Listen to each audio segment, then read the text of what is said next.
Miss. Good morning, everybody. You are listening to the Morning Buzz here on 90.3 WMSC Upper Montclair. I am your host, Amanda Gaudiosi, and joined with me are many awesome people. So let me introduce you to those people. I'm with my co-host, Kangela Guerrero. Good morning, Montclair State. We have Gwen Straitman, segment host. Hi. Emmy D. Novellis, the sportscaster. Hey, everyone. And Riley Cupo, the newscaster. Hello. So good morning, everybody. We have a lot of good people and a lot of crazy things to talk about. We're going to be talking about TikTok potentially getting banned, which I don't know what I'm going to do with my life if that happens. But before we get into any of the crazy stuff, we have a newscast from Riley Cupo. All right. Good morning. So we got some New Jersey news here. Vice President Kamala Harris was in New Jersey Wednesday for a DNC event. Harris stopped by a finance event in Paramus. She spoke about multiple topics, including the importance of mental health. She concluded her 20-minute speech by thanking healthcare leaders. I'm going to say it, I wish that there was more on this because I looked at 8 articles and they were all locked. So I don't know what else happened at that event. But all we know is that she spoke for 20 minutes. Yes, very true. And then in Montclair news, a valet was assaulted while trying to stop car thieves in Montclair. Montclair police were called after 3 men stole keys from a box outside Church Street restaurant in Montclair. Police say the valet who saw the act tried to intervene and was pushed to the ground. As he tried to stop them, they added. The suspects were last seen running towards North Willow parking deck, police said. No vehicles were stolen, the police official said. And in national news, future NASA moonwalkers will sport sleeker spacesuits. The suits, which will come in a wider range of sizes, will provide greater flexibility and more protection from the moon's harsh environment. NASA awarded Axum Space a $22.8 million contract to provide the outfits for the first moon landing in more than 50 years. The space agency is targeting a late 2025 land at the earliest, and they'll be sending 2 astronauts to the moon's south pole. Today's weather is a high of 57 with winds going up to 15 miles per hour max, so nothing like yesterday, which is good because hopefully our fingers won't freeze off like they have been the past few days. Yes, I 100% Hopefully. agree with you. This weather, it's too much for me. It needs It to get is. warmer. I can't do the cold anymore. So 57, I'll take that. I'll take 57 to compare to anything that was, if it's not Tuesday's weather, I'll take it. Oh my goodness, y'all. That weather on Tuesday was terrible. It was flurries all day. I couldn't even see. Absolutely horrible. Oh, it was so bad. It was really pretty though. It was. Yeah, like a little scenic snowy moment, but being in it was not fun. Totally different story. Totally different story, but we're going to be moving on to the sportscast. So Emmy, take it away, girl. Good morning, everyone. I'm Emmy D. Novellis, and we have a wide variety of sports to cover today. Let's kick it off with the Montclair State men's and women's lacrosse teams. Yesterday, the women's lacrosse team defeated Morrisville State at Sprague Field with a final score of 13-10.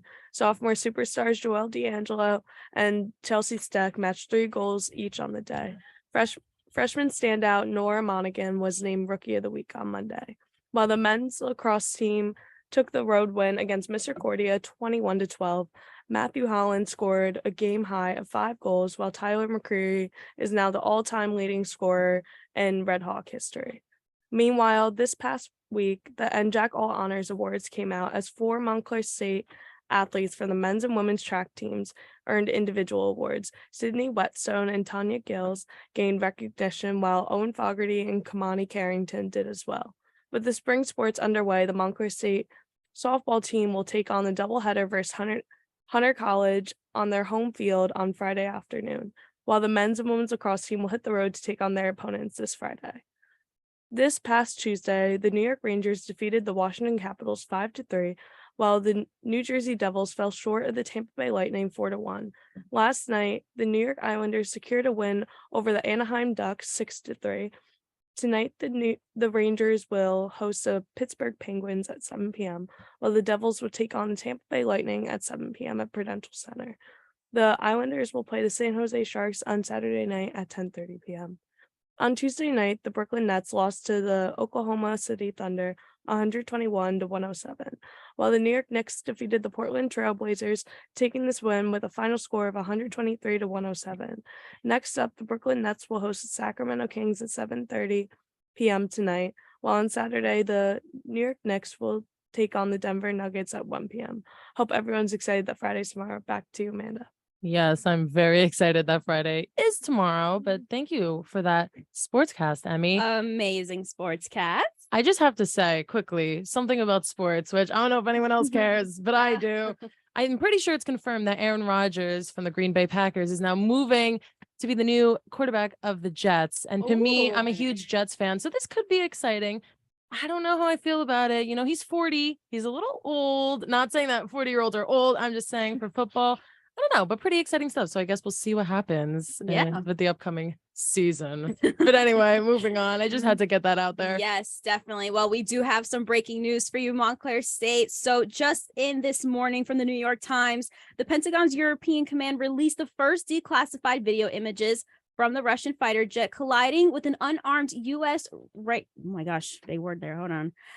Unarmed U.S. reconnaissance. Did I pronounce that correctly? Yeah, reconnaissance. Okay. Reconnaissance drone. It forced the American aircraft down into the Black Sea. The 42-second color video clip shows two high-speed passes by a Su-27 fighter jet, each time spraying a substance. The Pentagon says it's jet fuel. It was sprayed on the American MQ-9 Reaper drone. On a final pass, one of the Russian jets collides with the drone, the Pentagon says, and the camera feed is lost for about 60 seconds. The footage released is by the Pentagon, which does not show the collision. The video then resumes, showing the aircraft's damaged propeller. Yikes. Crazy stuff there. Wow, yeah. Thank you, Kangela, absolutely for reporting the breaking news. That's breaking news for this morning, you guys. Moving on, though, of course, Amanda, you have a pretty interesting story for us. Yeah, I'm honestly nervous to talk about it, guys. The Biden administration demands TikTok to be sold or face possible ban. Which, guys, I really don't know what I would do if that happens, but the White House becomes strict towards resolving national security concerns regarding TikTok. ByteDance is a Chinese internet company that currently owns TikTok due to America's fears that Beijing could request America's data from the app. The White House is trying to negotiate an agreement with the safety of the app. This dates back to 2020 when Trump said he would ban the app, which was a terrifying time for me, unless ByteDance sold its stake to an American company. The Trump administration did reach a deal for ByteDance to sell part of TikTok to Oracle, but the potential transaction never actually accomplished. The demand for sale and the White House's support for legislation that would allow it to ban TikTok makes the administration's approach difficult. Maureen Shanahan, a spokeswoman for TikTok, said, and quote, "A change in ownership would not impose any new restrictions on data flows or access." TikTok's chief executive is expected to testify before the House Energy and Commerce Committee next week. He is predicted to answer questions about TikTok ties to China and how the app affects the minds of young people, which it has affected my mind, and I'm honestly okay with that. And no, I mean, TikTok, let's face it, everyone, and by everyone I mean me, is addicted to the app. I love TikTok. A ban might not be a bad thing, because then I wouldn't be on my phone all the time. There's still Instagram Reels and YouTube Shorts, so you have alternatives. They're not great alternatives, but they're alternatives. TikTok, Yeah, TikTok is TikTok is the blueprint to now Instagram Reels. She's the blueprint. I said they're not great alternatives, but they're alternatives. Yeah, people are really pushing for these shorts. Even Facebook has Reels now. I mean, it's just Snapchat. I saw that. Now everyone's trying to be TikTok. They're trying to be her and they can't be her. I'll be 100% honest. I've never had TikTok in my life. Are you kidding me? No, Really? I'm being so serious. That's pretty impressive. That actually. is actually. TikTok is like, whoa. I think it's bad how like addicted people like we are with TikTok. Yeah, I like Instagram Reels though. They're like fun, but like I'm one of those people. Like I don't have TikTok like at all. Very impressive though. Yeah, kudos to you because I could never. I don't know. Okay, here's the issue with my issue with TikTok. Mhm. Okay, I love it. I learn a lot. I see a lot of interesting things. I see a lot of funny things. I see a lot of things I want to do. And, you know, they have a lot of stuff in your local area. Like sometimes I'll just look up like cool spots near me in New Jersey. Yeah. And a bunch of cool stuff pops up. So it's really informative. Oh, but yeah. the problem is it's so addicting. I was up till 3:30 in the morning last night because I was on TikTok. So it's a problem.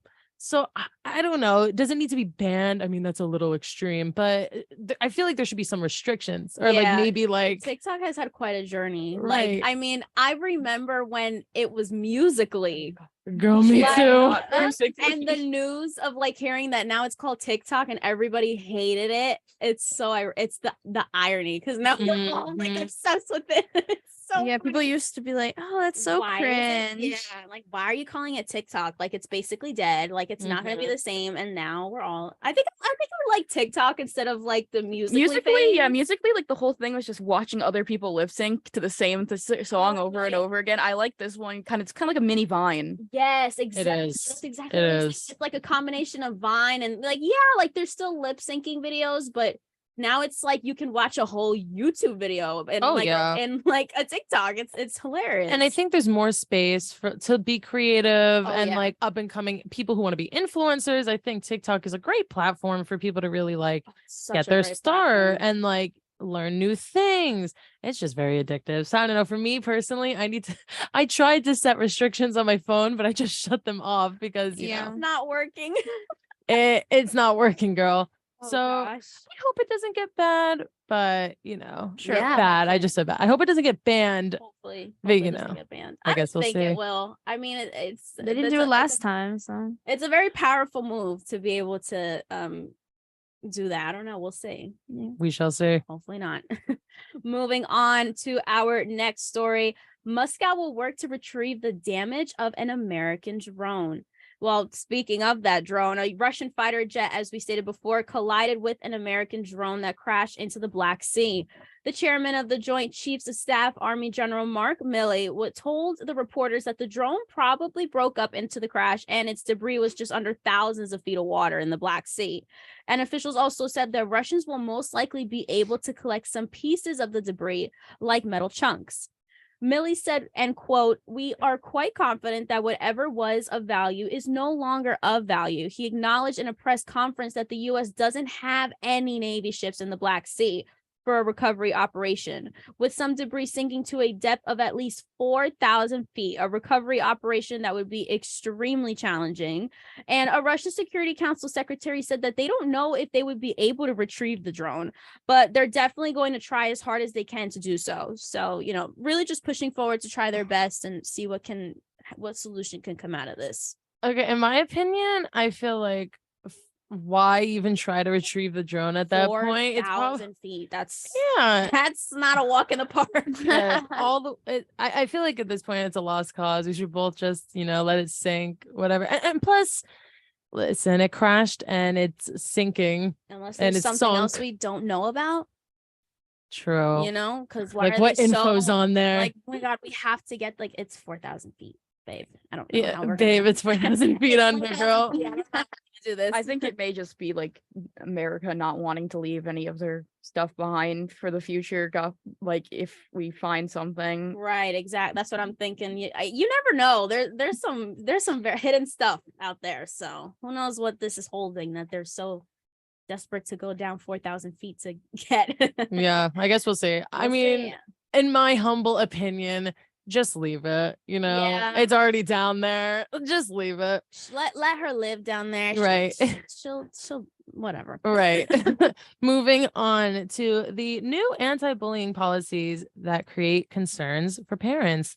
So after the heartbreaking death of 14-year-old Adriana Kutch, the community of Central Regional District were enraged with the district's response to bullying. Many parents were happy to hear that the district would create new policies. However, some parents wondered if these new policies would truly make a difference. Several parents lost trust in the administration since the previous policies and procedures were not followed. One parent argued about the nature of discipline, explaining that bullying starts at home and more accountability should be put on parents. Devin, a former student, emphasized the importance of more mental health resources. She said that there should be stricter consequences for bullies since many of them have mental health issues themselves. Another parent spoke about the bullying on social media and how phones should be banned in school. However, many other parents argued with this since they believe children should have phones in school in order to remain safe during emergencies. Okay. All right, here's my thing on this. mental health in this country in general is something that just needs to be spoken about more, and Yeah, to, I be treated agree. very seriously. And I think especially in schools, like I've worked with younger kids for the past 6 years of my life, and I get to know these kids, and I learn so many things about them, and a lot of them struggle in ways, and they don't get help. They don't even feel comfortable to talk to their parents So how would about they how even they're feel feeling. comfortable with a faculty member? Exactly. 100%. Well, that's true, but I do think, okay, well, that does make Like sense. So if they it's have hard, that fear going into it. You know what I'm yeah, saying? Yeah. I do. I just feel like if it was openly talked about more, they wouldn't have Exactly. this fear of like uncomfortability not talking to their parents about it, or Yeah. expressing how they feel. Because I've had kids talk to me about how they're bullied, and I've seen other kids who bully, but then they talk to me about how they're feeling. And it's a huge thing in this country. It is a problem. So I hope that there is something to be fixed about this, because mental health, I feel like it's talked about, but it's not nearly talked about enough to the point where there could be a change and a I solution. agree. It's definitely there. You can definitely see a drastic change compared to when we were younger. Because I'm honest, like mental health was not something that was even spoken about until I was in high school, like Yeah. junior, senior year of high school. So seeing that it's emphasized now is great, but it's not like, oh, we're just going to talk about it and that's it. No, what about the lengths that you're taking? You can't just sit there and be like, hey, mental health is a thing. Come talk to us if you want. No, like you really, really have to like sit down and really, really be explicit with how you talk about this issue. And even when it comes to bullying too, I personally, I 100% agree with making the punishments more serious, because although people do have like, these bullies themselves, like reasons why they might do this is because they have issues back at home, or they're suffering from mental health issues themselves. But I've seen a lot of cases where that actually is not the reason, and there should be a serious punishment, because I feel like I've seen a lot of cases now where it's kind of just thrown under the belt. Because I mean, like I've heard people say like we're kind of a sensitive generation, and I can agree and disagree with that in many cases, but I'm starting to see bullying just being thrown under the rug now. Like, oh, like that was no big deal what they said. No, it is a big deal. And in the real world, like you can't get away with doing something like that, because it turns into harassment. And now that's something that you could even be charged for. Like it's not cool. So I think like having more serious punishments like that honestly stuck out to me in this story. I think it's a great idea. No, I definitely agree with that, Kangela, because I feel like in schools, or like anywhere where there are children, like camps, schools, like these youth programs, Right. when kids do bully other kids, there never is the proper like discipline. Like they really don't get in trouble. Like, to bring it back again, the summer camp that I used to work at, if kids would bully each other or do something wrong, I mean, I would, talk to them, tell them that, it's not Right, okay, of talk to the other course. kid. And that's the most I could do. And then talk to my advisor. Like there's nothing else I could really do. And I would tell them, and they would just say, okay, we'll talk to the parents. They could still come to camp. There was no proper discipline. They tell the parents, obviously the parents are going to be like, okay. And then that was Right. it. I feel like Some if parents kids are, will ignore it. if kids are really acting out, they should be taken out of camp for the week. Like they need to I learn agree. that's not okay. You need to get discipline for acting the way you're acting. Especially when they're very hurting other people. Like Mhm. bullying has such long-lasting effects on children, because Yes. their brains are still developing, and if you are constantly being harassed in a place that's supposed to be safe for you, it's just it's so heartbreaking. And It I do is. hope It that these really is. policies, I hope that they can at least cause a little bit of change in this I agree. district. Absolutely. It's like Gwen said, like, little kids, they're like sponges. So they absorb like anything and it'll stick with them, And my big thing is it all starts at home. If we're talking about little kids, it all starts at home. If you are a parent and you are not disciplining your child, and you are not telling them the difference between right and wrong, if you are not teaching them the golden rule, then they're going to present themselves very differently. So that make sure you behave when you're by your children, because that's another thing. They copy whatever you do. And if you see them doing something wrong, don't sugarcoat. Do not sugarcoat. That is the worst thing you can do to a child. Yes. Sugarcoat their behavior. Yeah. Absolutely. So, but yeah, let's see what happens with this. I'd love to hear an update about this later on. Like, let's see what happens. So Yeah, I agree. I hope good things come from this. I mean, it's truly tragic that someone had to, lose their life, and, thoughts and prayers to Adriana's family. But, hopefully there will be a change and absolutely. this won't happen anymore. So we're going to take a really quick break, but when we come back, we have more stuff to talk about. So stay tuned for that. Hi, this is Paul Rotella, president of the New Jersey Broadcasters Association, for which I'm proud to say this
All right, we are back here on the Morning Buzz on 90.3 WMSC Upper Montclair.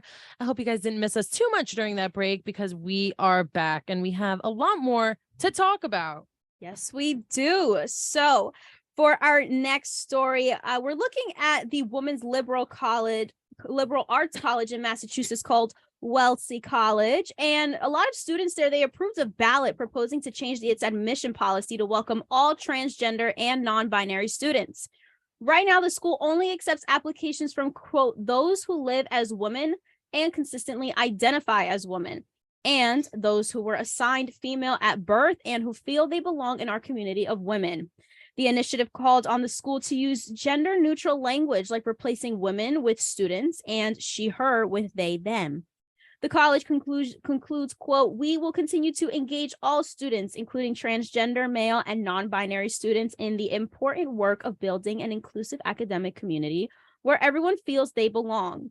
However, students and alumni disagree with this, explaining how that has not always been the case.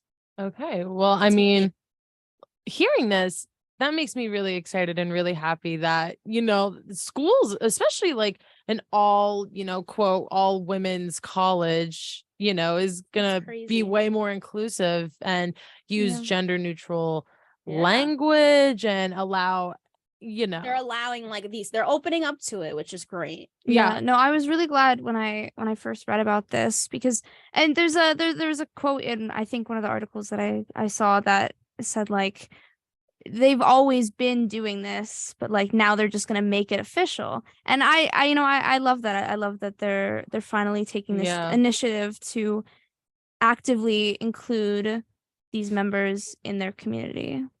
I 100% agree with that. Absolutely. Just because, I feel like, I'm trying to think of how to say this. I feel like, in my opinion, everyone deserves a chance to, get an education or do simple things such as like getting an education, going to college. And just because you identify one way doesn't mean you should be banned or excluded from going to a school that you want to go to. So I think that this school is, doing a really good thing, and hopefully other colleges that are similar to like all boys or all girls will start to be more inclusive, use gender neutral language, and, have everyone, feel welcomed at the institution. So I think that's because I I feel like what they're doing is because it's the fact, yes, it's like a historically women's college, but at the core of it, it's that it's to uplift like not non-men, but people, women and people that are not cis and stuff like that, so because it's like, the only group it's excluding is like men, but that's because men have always had a place in society and in the world, and so it's on a silver platter, so it's nice that it's expanding from just being historically women's college and being something to honor other oppressed communities. Yes. Right. Totally agree with you. Absolutely. Totally agree. So I think this is a good thing. Moving on. Senators push for Starbucks to negotiate in good faith. U.S. Senators Bob Menendez and Cory Booker told the CEO of Starbucks to stop delaying negotiations with 4 unionized stores in New Jersey. These stores are located in Hopewell Township, Hamilton, Summit, and Montclair. Oh, that's here. Employees are asking for higher quality training, more consistent scheduling, protection of benefits for part-time workers, and an increase in pay for the augmentation of the responsibilities due to the pandemic. Menendez and Booker explain how they want Starbucks to sit down with union representatives in an effort to form a collective bargaining contract in relation to the requirements of the National Labor Relations Act. The senators conclude, and quote, as New Jerseyans and Americans, these baristas are entitled to dignity in the workplace. And you know what? I agree, because I always see on TikTok people who work at Starbucks talking about how they're treated so unfairly at their workplace and they get no benefits. They're so unfair there. I just don't understand how we're still having this conversation. Like, just let them be unionized. Like, I don't know what is with Starbucks and forcing themselves to not have it happen. Like, just give them a union. You are a fast food chain, technically. No, I agree. I mean, I will say Starbucks, they have good drinks. They really do. You can't complain. No, you can't. They're great. The cake pops, love them. But I mean, I feel bad for the people that are making the drinks and the cake pops because they're not treated fairly. They don't get any of the benefits. The scheduling is terrible. And, I've seen a lot. Don't quote me on this. This is just things I have seen. I've seen on TikTok people want to wear pins on their aprons because you can wear pins on your aprons at Starbucks. And they talk about things that are personal to them and things that they believe should change and stuff like that. And they'll get told that they have to take it off because they can't. There's no like freedom Yeah, of speech in the Starbucks. They You have made to. a big deal out of that. Like the true motive, was it because you just wanted the uniform to look like the same, or are you have something against what the pin like? That was Exactly. ridiculous. I think that was ridiculous. Exactly. So I feel like after every story, it's always, I hope this changes, or I hope something happens, It with will every change. story. You gotta change it. It Yeah. will change. Yeah, I'm manifesting that Starbucks will be unionized and all the people will get, better benefits and pay and scheduling. And it's been a long, long fight for a lot of those workers. Oh have- yeah. Listen, Starbucks workers, they get my respect. It's not easy working there. Yeah, Starbucks workers, they're kind of like, what is that called? It's like what everyone says. Do you remember during COVID when everyone would thank like the nurses and like the police officers? Essential workers, Oh, yeah. Starbucks workers, they are essential workers too. Oh my gosh, literally. Because they're there, they make Mhm. your coffee, and they're great. So Es- you know what? Especially those ones that are in school districts and after school. They put in the time making 30 frappuccinos an hour. Yes. They do. Yeah, shout out Starbucks. Support your local Starbucks, y'all. Yes. If you want. Also, shout out to the Starbucks workers that I've literally gone to the Starbucks after school. Oh, it's Lara, by the way. Hi, how are you? But no, I literally go to some Starbucks after school and there's like a swarm of middle school and high schoolers, and they're so obnoxious. They're ordering their cotton candy frappuccino off the secret menu. They're so obnoxious. They're so obnoxious and loud. And I just feel so bad for them, man. I didn't know you were getting paid to babysit too. So, you know what? For that reason alone, they should be unionized. I just gotta say, no, I 100% agree with that, Lara. I have so much respect for the people that work at like coffee shops or things like that because I worked, and then we're gonna move on, y'all. For one day, I worked at this local coffee shop One day. in my town. Well, I was down to work more, but they never Yeah. called me back. But anyway, so this was like in 2018, and I worked there for one day. I didn't know anything. They just kind of threw me in. They were like, "Yeah, here's the screen, here's the coffee maker, here's the smoothie maker. Go." I was like, "Okay." And the cafe is right across the street from a private school in my town. Gosh. So- you got a swarm of Right when it hit 12 o'clock, I wasn't expecting it. It was pretty slow morning, like 50, probably even more, like 100 kids just like stormed into the place. And these are Wow. rich kids. And I was standing there like I didn't know what I was doing. And I was like freaking out. And the one girl was like, "Oh, I'm going to pay with card." And I was like, "Okay." And like she could do it. And she's like, "I don't know how to do it." That's how you know these were rich kids, because she didn't even know how to do it. And I was like, "Okay, girl." So I helped her. But yeah, I didn't know what I was doing. And I gave somebody. Okay, I'm going on a tangent here, guys. I'm sorry. Wait, I- she didn't know how to pay with her card? She did not. The That's main- what stuck to Riley. Me too, girl. Like that's all I'm thinking right Isn't it now. just like you just tap it? Oh, this was before tap. This No. was this was 5 years ago now, You which is insert the crazy. chip. That is crazy to say. Don't say that. I know. You know, But to quickly wrap this up, some woman ordered a burger, and I didn't know the burgers came with fries, obviously, because it was my first day ever working there. I was on hour 5. So I said, okay. So I put in a burger and fries. When she came in, she started screaming at me, my first ever Karen. This is, by the way, my only day ever working in customer service ever. She was screaming at me. The burger comes with fries, and now you made me pay like $3 for these fries. I want my money back. And the guy was yelling at me that I was working for. And I was like, I don't know what I'm doing. And they never call me back. So you know what? I have respect for people that have to work in those conditions because honestly, it's scary. it is Yeah. very scary. It is. And enough about that. That was my little tangent. So we're going to be moving on to other Yes. things. Yes, we are moving on to our next story and some really great news for our radio station. So our station WMSC wins 8 awards at IBS. So the Intercollegiate Broadcasting System Awards is an organization that acknowledges the excellence in college radio and TV stations. WMSC Montclair State's radio station, which we are on right now live, won Woo. 3 first place awards and 5 finalist awards. Our 3 first place awards were from Jared Tauber for Best Live Music Broadcast, JT Bethia for Best Campus Community News, and Sabrina Hajas for Best Business Manager. Our 5 finalist awards were from Hannah Cox for Best News Director, Kyle Pepitone, and Emily McCormack for Best Program Promotion, JT Bethia and Terry Dickerson for Best Logo, Chaz Campbell for Best Radio Drama, and Best Station in the Nation with over 10,000 students. I hope I pronounced everyone's last names correctly. My apologies if I did not. But congratulations to everyone at WMSC. Yeah, congratulations, WMSC. You know, our station, we're pretty great. We And I did will pretty good say, for IBS this year. yes, the IBS Awards, it was my first time going. And I will say, I had such a great experience and I learned a lot.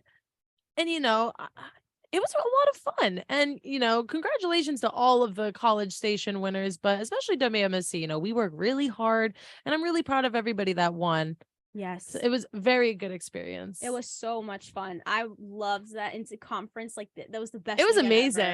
amazing. For everyone and us 4 that went in here. What did you guys think about it? Because I learned a lot. I had a really good time, and just kind of being in the city was kind of a little sneak peek into what I hope is my life, with my career. Right. So it was fun. Honestly, for me, I thought it was great. Also, just the panelists this year. They were great. Were amazing. I wasn't expecting it to be like that cool. I mean, we met so many people. There was a screenwriter from Criminal Minds. There was that one was pretty awesome. Oh my gosh, I loved that one. They were talking all things social media as well and marketing, really talking about TikTok and how to get into that. I mean, we even met some DJs from Z100. It was amazing. They were so kind. And of course, we ended it with the awards. The awards were awesome. It was a really great time. And seeing all of the schools from across the country, even across the world, because there were people there from the Philippines even. It was oh my God. Yeah, I met so many different people. Yeah, definitely from met a lot of Kansas, people. Tennessee, California. I went to the Philippines. I didn't go to. I went to the Philippines. Like I went to their panel. Yeah. And there was like 5 of us there, and they took a picture with all of us. Oh, that's really so sweet. Yeah, everyone was really sweet. That was a great time. Great experience. But, to wrap it up, we loved it. We had a great time. Congratulations, WMSC, and everybody else that won awards. So we're going to take a very quick break, but when we come back, we have an interview. So stay tuned for that.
All right, we are back here on the Morning Buzz on 90.3 WMSC Upper Montclair.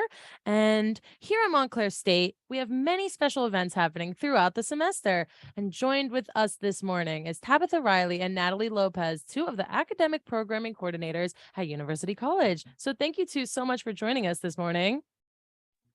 Thank you for having us. Oh, Yes, thank you. yes. Okay, we can hear you now. Hi. Hi. Good morning. So again, thank you so much for joining us. I'm very excited to talk with you guys. And to start off, what is the Major Madness event and what is planned for the students? Sure. Thank you again so much for having us, Amanda. So, University College is hosting Major Madness. It's one of our largest events that we have throughout the academic year. And it's an opportunity for students to come. You think about a traditional majors fair, but with a twist. So this is something that's innovative and engaging. We're inviting all of the colleges on campus, and so we're super excited to have them there. Students will have the opportunity to speak to faculty, staff, and other students as well. So we are excited that this is coming up, and they'll have that opportunity.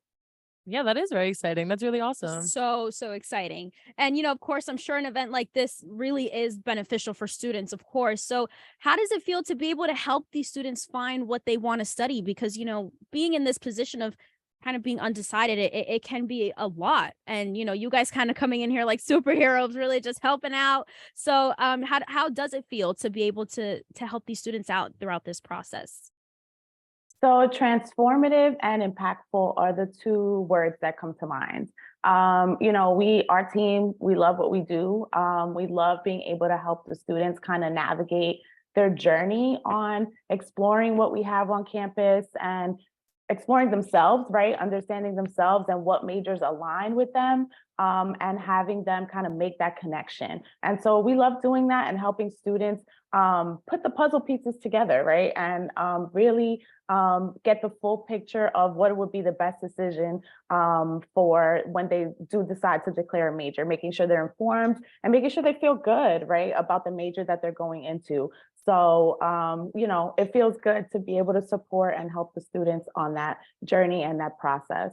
Nice. That's amazing. That is. I wish I knew about this a long time ago because I was struggling to figure out what I wanted to do. So, something like this is really helpful for the Awesome. students who have no idea where they want to go and what to do. Yeah, we always say we wish we had this when we were younger too, Yeah. because it's necessary. Yeah. No, it really is necessary. But another question is, what is specifically provided to students at this event? Yeah, so again, students will have the opportunity to speak to a lot of different campus partners in the colleges. They'll get to talk one-on-one with faculty members and even students who are already in the major, just to kind of get a little bit more information about what it is that these majors are doing and how it can inform their decisions when it comes time to declare. So we're hoping that students, it's open to everyone. So it's not just pre-major students, that is our focus, but we're inviting all students at Montclair to come and participate if they would like. Also, we'll have opportunities for students to talk to people about minors.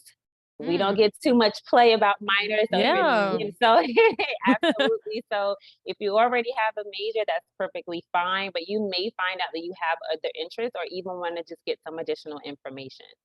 Oh yeah, That's super honestly, cool. I think that's awesome because listen, minors, I picked up a minor. They help out. They help out a lot. So I love that. Definitely emphasizing on that as well.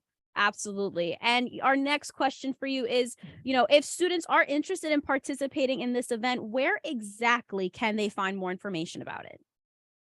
So they can find more information about it on Engage, Major Madness 2023.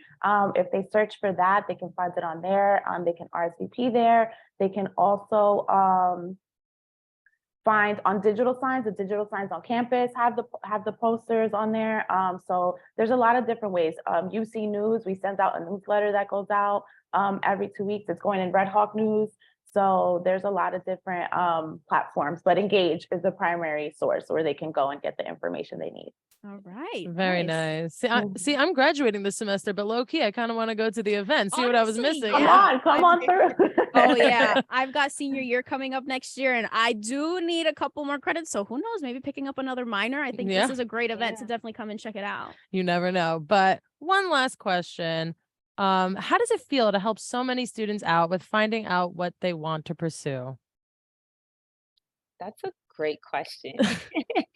It's actually very empowering to know that you have an opportunity to assist someone or a group of people with the biggest decision you're probably going to make in your life at this time. It's so crucial. And we know that our students are anxious and they want to, start doing the things that they're interested in. So it is truly a wonderful opportunity to be able to be there to support them in this decision. That's No, amazing. that's awesome. We're really grateful for you guys because, I had no idea what I wanted to do. So I think for students who, go on Engage, go to these events and like really figure out what they want to do. No, absolutely. Yeah, because unfortunately the time starts ticking and it does not wait for anyone. So, and I mean, having something like this, making an event out of it, making it fun, it really works off that stress. And you can really just like enjoy it. So that's awesome. You guys are doing a great job. I love this. I think I'm gonna go. Yeah, me too. I'm planning on going. Listen, come on through. We have prizes, we have games, we have a lot of fun stuff, to do while you're exploring majors and minors on campus. Yes. So it's going to be definitely awesome. Yes, definitely. And just one more time to make sure everyone knows where this is happening, where and when is the event? So check us out on Engage, Major Madness 2023. You can go on there and either RSVP or, just look at the details and decide if you want to join us. Awesome. Thank you guys so much. Oh, we are in unison. We're today. always on the same page. Thank you guys so much. We had such a great time speaking with you ladies. Yes, thank you. course. Welcome. Thank you. Thank you for having us. Of course. Have a good day. You too. Bye. Bye. Bye. Y'all, me and Kangela, We are always the same. always on the same wavelength. Oh my God. Always. But that was awesome. That was a great interview. I'm so happy we have the resources like this on campus because we need it. No, we We do. definitely do. All right. So we're going to take a very quick break. When we come back, we have a segment. We have a segment. Okay. So we will be right back. Why would you do this to me?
All right, we are back here on the Morning Buzz on 90.3 WMSC Upper Montclair.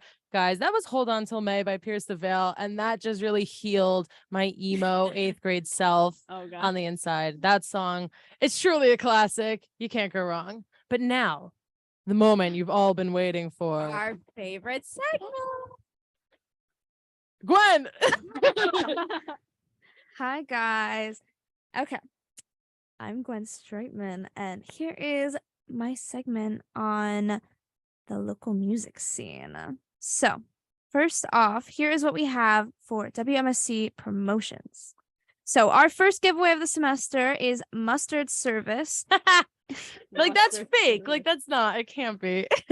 Yep, no, it is Mustard Service, an indie rock band from Miami. The concert will take place on April 15th at Elsewhere Hall, and the giveaway will be open from March 26th to April 1st. So if you're interested, Amanda. Yeah, oh no, I'm definitely very interested. Our next giveaway of the semester is US Girls and Jane Inc. US Girls is an experimental pop band from Toronto, and Jane Inc. is a dance pop artist from Toronto. The concert will take place on April 17th at Elsewhere Hall, and the giveaway will be open from April 2nd to April 8th. Our next giveaway of the semester is Shuju, an experimental rock band from California.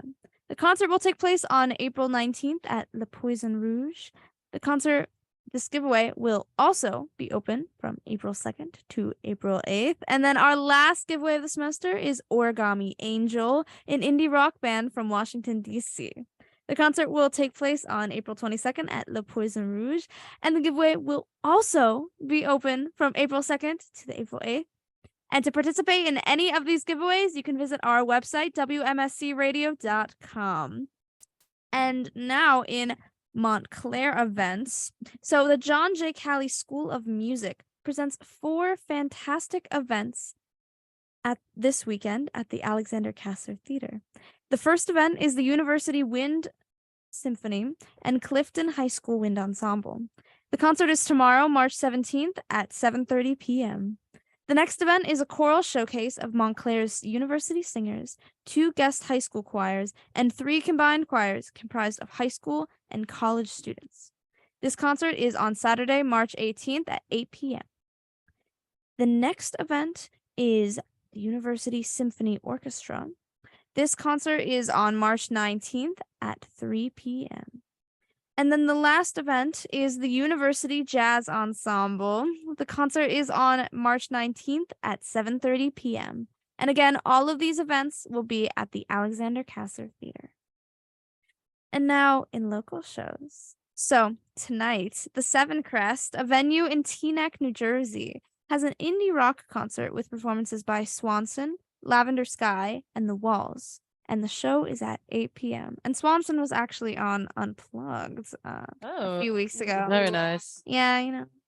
And then tonight, Desir, a Jersey rock band, is coming to Pet Shop to celebrate their new record release alongside Jonathan Francis and Royal Blush. The Pet Shop is a bar/performing space in Jersey City, and the show is at 8 p.m. Tomorrow, March 17th, the Meat Locker has a metal concert with performances by Chokeout, Hydrangeas, May They Rest, and Rake Fire. The Meat Locker is located at 8 Park Street, Montclair, New Jersey, and doors open at 8 p.m. And tomorrow, March 17th, Terry's Serendipity Cafe presents an indie rock / open mic concert featuring Pathetica, Warpole, and The Servants. The show is located at 153 Park Street, Montclair, New Jersey, and the show is at 7 p.m. And this Saturday, March 18th, the Meat Locker has an emo concert with performances by Depopulate Montana, Ordinary People, Soul Vacancy, and Dead Center. And again, the Meat Locker is located at 8 Park Street, Montclair, New Jersey, and doors open at 8 p.m. And also, as a little side note, as today is Thursday, we actually have Unplugged every Thursday at 6 p.m.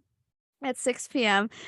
Today's band is The New You, so you Oh. can tune in later Yes. at WMSCradio.com, or you can tune in on 90.3. So now continuing on, we have some great new music releases. So I know our producer is so excited about this one because tomorrow All Time Low is releasing their new album, Tell Me I'm Alive. Very exciting. Very, very, very exciting. Angel Olsen released her new single, Nothing's Free, and Phoebe Alice Liu released her new single, Shelter. I'm sure maybe you guys don't know these two artists, but I love them. They're very good. They're kind of like indie. I guess they are just indie, but you could check them out. And then Nicki Minaj released her new single, Red she Ruby did. Desleeze. I love that Nicki song. Minaj. Nicki Minaj. Miley Cyrus released her new album, Endless Summer Vacation. I haven't listened. Has anyone listened? I have not. haven't. Oh, Have well. not. No. Soon though. Well, we'll I just update you report guys. on it. Sorry. And then Johnny released their new album, It's Never Fair, Always True. And now, in tour announcements, Drake announced his tour with 21 Savage. He'll be coming to New York at Madison Square Garden on July 25th and 26th. Ashnikko announced her world tour. She'll be coming to New York at the Brooklyn Mirage on September 26th. Declan McKenna announced his tour with Oracle Sisters. He'll be coming to Montclair, New Jersey, at the Wellmont Theater on June 4th. So exciting, guys. I love when more well-known bands come to the Wellmont, because sometimes they have some interesting things. I feel like they have a lot of like cover bands. So it's nice to see music I listen to coming to Montclair. That is cool. And then Falling in Reverse announced their tour with Ice Nine Kills. I did not know this. And they will be coming to Pennsylvania at Peterson Events Center on July 6th. They actually won't be coming to Jersey or New York. There's so many good concerts happening and I have no money. Yeah, it's unfortunate. It's really just one of the what's the word? The drawbacks of life. Yes. It's very true. And then one more announcement. Pierce the Veil announced their tour with Don Bracco, Death by Rami, and Girlfriends. They'll be coming to New Jersey at the Stone Pony on June 12th and to New York at the Rooftop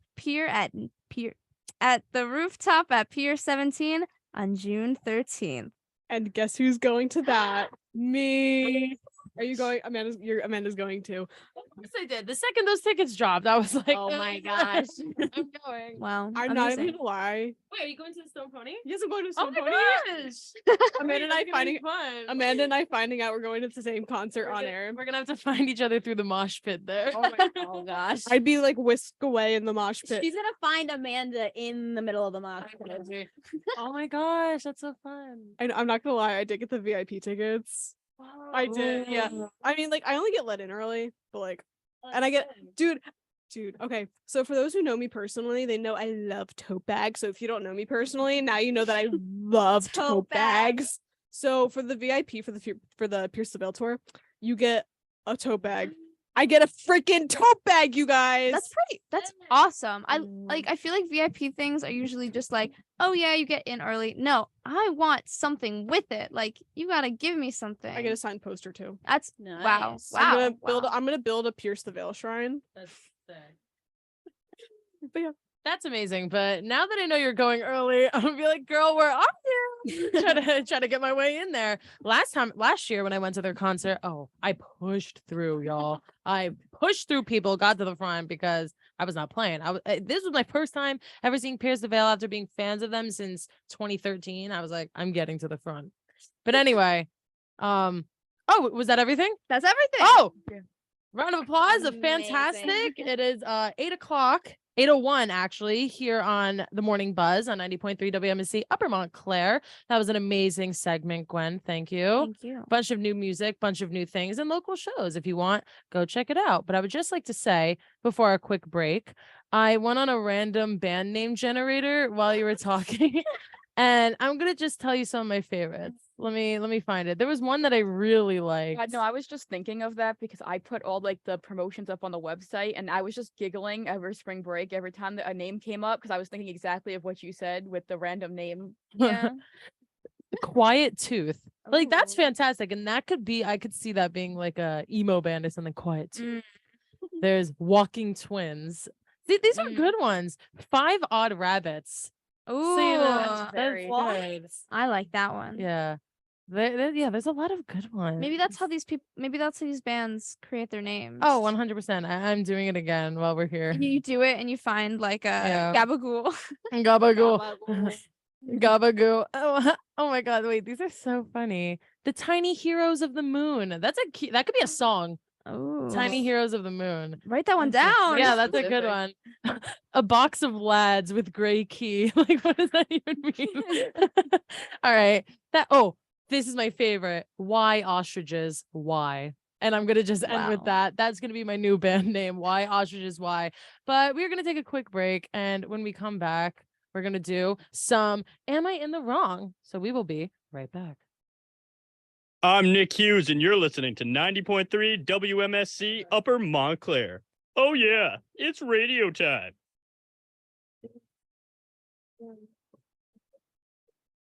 I want to get back to seeing my grandbabies every What I Sunday do? and smothering them with big Oh, hugs yeah, and I figured we were kisses. coming back quick. I want to get back to football. Hey, everyone games with my listening. boys. I want to get back to feeling and touching, connecting with the people around me. I want to get back to family dinner and my grandma's mac and cheese. I want to get back to real grocery shopping, taking my time, walking down every aisle, smelling the tomatoes and melons, having a free sample or two. Yes. Or 3. COVID-19 Or has 3. changed how we live and how we feel. But now there are vaccines, and they are the first step that let us get back to feeling optimistic about the days ahead of us. It's okay to have questions. Is it safe? Should I get it? Should I wait? Now, get the facts. Learn more at getvaccineanswers.org so you can make an informed decision when vaccines are available to you. Brought to you by the Ad Council. All right, we are back. It was a very quick break. We're back here on the Morning Buzz, and now we are going to be doing Am I in the Wrong? What? Oh my goodness, guys, wait, it's hour 2. Listen, I'm so excited for Am I in the Wrong for some Reddit things. I'm completely skipping the sportscast and the newscast, which are very important. So please, Riley, take it away for the newscast. So starting off with our first story, which is from Jersey, which I feel like would need more information, but we don't have it. Vice President Kamala Harris was in New Jersey Wednesday for a DNC event. Harris stopped by a finance event in Paramus. She spoke on multiple topics, including the importance of mental health. She concluded her 20-minute speech by thanking healthcare leaders. And in Montclair news, a valet was assaulted while trying to stop car thieves in Montclair. Montclair police were called after 3 men stole keys from a box outside a Church Street restaurant in Montclair. The valet who saw the act tried to intervene and was pushed to the ground. As he tried to stop them, they added the suspects were last seen running towards the North Willow parking deck. Police said no vehicles were stolen. And in national news, future NASA moonwalkers will sport sleeker spacesuits. The suits, which will come in a wider range of sizes, will provide greater flexibility and more protection from the moon's harsh environment. NASA awarded Axom Space a $22.8 million contract to provide the outfits for the first moon landing in more than 50 years. The space agency is targeting a late 2025 at the earliest to land 2 astronauts on the moon's south pole. Today's weather is 57 as a high, with winds going up to 15 miles per hour. Like I mentioned at hour 1, it's much warmer than it's been all week. So that's a good sign. Good sign. Spring's coming. Yay. Can't wait. I'd really need some spring weather. Right. I need warm weather, sun. I want to tan. I want to go outside. I want to swim. I'm ready for summer. But, let's not get ahead of ourselves here. We still need to have spring. Honestly, though, I was going to go on a little tangent. I'm going to stop myself here, but I'm just going to say I don't like spring because of the allergies. Sure, it's warm, but allergies, They get me every year, man. All right. Very true. Emmy, please take it away with sports before I start talking about more random things. Okay, if you guys are just tuning in, good morning, everyone. I'm Emmy DeNovellis, and we have a wide variety of sports to cover today. Let's kick it off with the Montclair State men's and women's lacrosse teams. Yesterday, the women's lacrosse team defeated Morrisville State at Sprague Field with a final score of 13-10. Sophomore superstars Joelle D'Angelo and Chelsea Stack matched 3 goals each on the day. Freshman standout Nora Monaghan was named Rookie of the Week on Monday. While the men's lacrosse team took the road win against Misericordia 21-12, Matthew Holland scored a game high of 5 goals, while Tyler McCreary is now the all-time leading scorer in history for the Redhawks. Meanwhile, this past week, the NJAC All-Region honors came out as 4 Montclair State athletes from the men's and women's track team earned individual awards. Sydney Whetstone and Tanya Gills gained recognition, while Owen Fogarty and Kamani Carrington did as well. With the spring sports underway, the Montclair State softball team will take on the doubleheader versus Hunter College on their home field on Friday afternoon, while the men's and women's lacrosse teams will hit the road to take on their opponents this Friday. This past Tuesday, the New York Rangers defeated the Washington Capitals 5-3, while the New Jersey Devils fell short of the Tampa Bay Lightning 4-1. Last night, the New York Islanders secured a win over the Anaheim Ducks 6-3. Tonight, the Rangers will host the Pittsburgh Penguins at 7 p.m., while the Devils will take on the Tampa Bay Lightning at 7 p.m. at the Prudential Center. The Islanders will play the San Jose Sharks on Saturday night at 10:30 p.m. This past Tuesday night, the Brooklyn Nets lost to the Oklahoma City Thunder 121-107, while the New York Knicks defeated the Portland Trail Blazers, taking this win with a final score of 123-107. Next up, the Nets will host the Sacramento Kings at 7:30 p.m. tonight, while on Saturday, the Knicks will take on the Denver Nuggets at 1 p.m. Hope everyone's excited that Friday's tomorrow. Back to you, Amanda. Amazing. Thank you so much, Emmy. Beautiful sportscast. Lara just throw in the chat nuggets. So true. Hey guys, it's Lara again. So basically, I'm writing some things for Weird News, and I'm literally just finished writing a story about nuggets. So you guys are gonna have to stay tuned for that. So that was a great little tease I did right there. Wow. So thanks, Emmy, for that one. Amazing, y'all. I love chicken nuggets, but we're not talking about chicken nuggets right now. We are talking about finally MA in the wrong. Here we are. We made it. And join us as we deep dive into the world of Reddit and messy situations. Disclaimer, these stories are not our personal experiences. These are stories from Anonymous on Reddit. And if you enjoy Reddit stories, you could definitely check out r/relatable on Fridays from 2 to 3, hosted by yours truly, if you want to. Anyway, shameless plug. But am I in the wrong for telling my fiance losing a few pounds before our wedding won't hurt? Whoa. I don't even need to read it. That's tea. That's tea. Okay. Oh my God. Let's just get into this. My fiance, Anna, 30 female, and me, 36 male, plan to get married in about 6 months. Recently, she started trying on some wedding dresses. I haven't seen her try any of them on, as that supposedly leads to bad luck. But yesterday, we were talking about it, and she said that she feels incredibly frustrated because all of the wedding dresses she tried on made her look fat. Now, to give some context, I wouldn't say Anna is fat at all. You could say she's a bit chubby, but I like her body type a lot. In fact, I've always liked thicker women. Oh, goodness.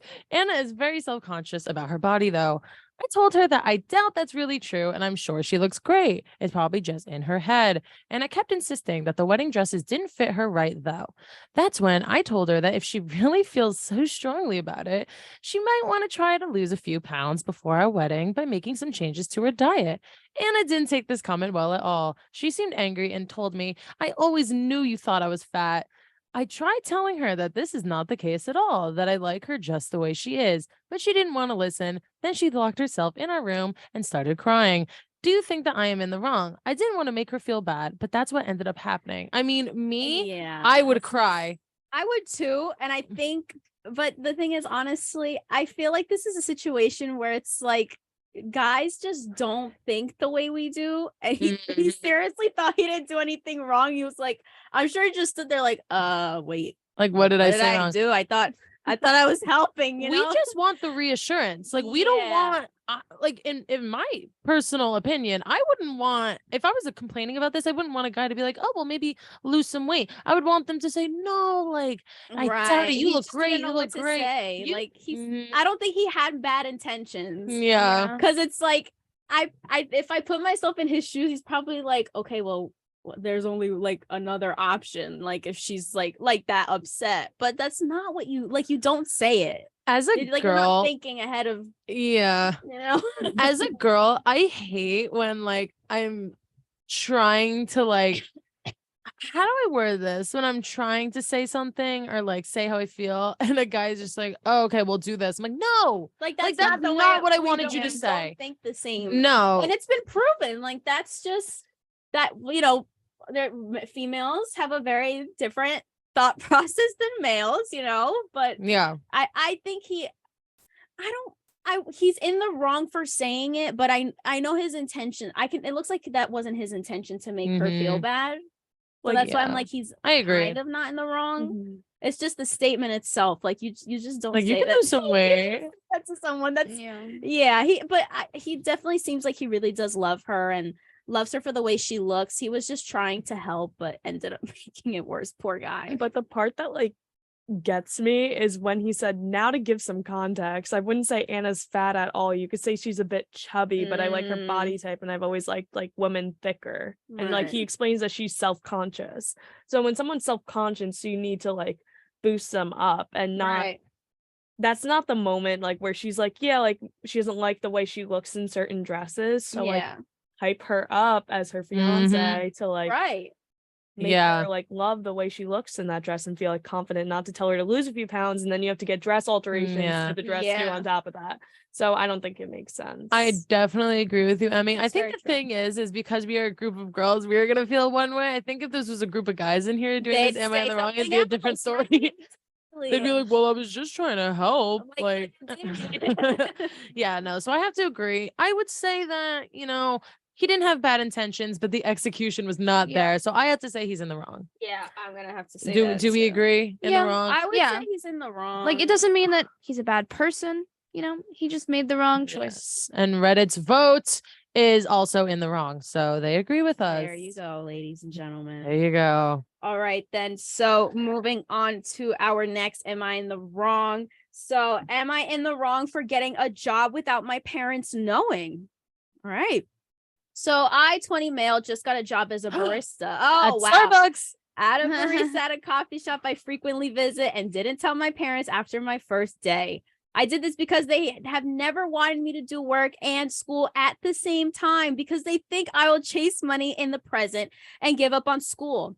Recently, I failed out of an out-of-town university because I was dealing with depression and overall lack of interest in my major. I transferred back home and my sister advised me to take a part-time classes to slow down my academics as she and I have realized that I am burnt out emotionally and academically.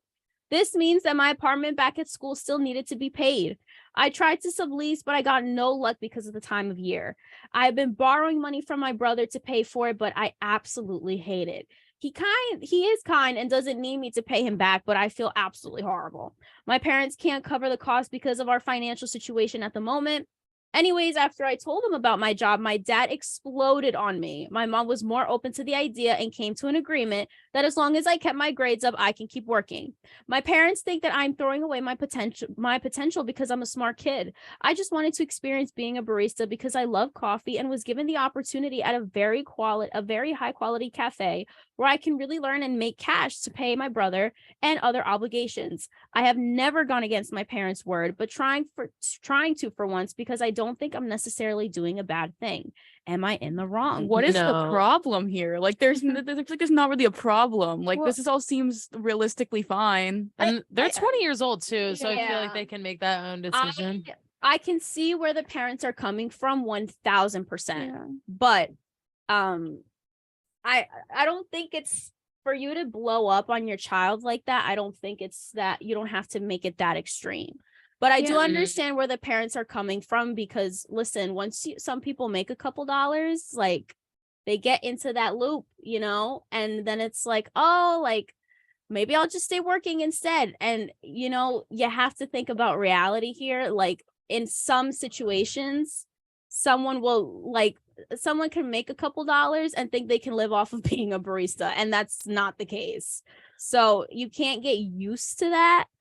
But I mean, it sounds like he has like that mindset of, you know, it's just to pay this off, you know, like I'm sure he'll want to go back to school at some point. I mean, he's still Yeah, taking he's classes. still in taking school. classes, so I don't see what's so wrong with it.